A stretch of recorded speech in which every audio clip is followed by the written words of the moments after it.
राज दिल का दिल में छुपाते हैं वो, राज दिल का दिल में छुपाते हैं वो, सामने आते ही नजरें झुकाते हैं वो। बात करते नहीं या होती नहीं, बात करते नहीं या होती नहीं, पर शुक्र है जब भी मिलते हैं मुस्कुराते हैं।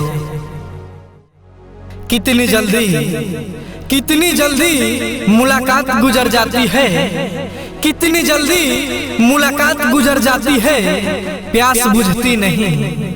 हाँ, ये प्यास बुझती नहीं और बरसात गुजर जाती है। अपनी यादों से कहें कि यूं ना सताए, अपनी यादों से कहे कि यूं ना सताए हमें, नींद आती नहीं और सारी रात गुजर जाती है।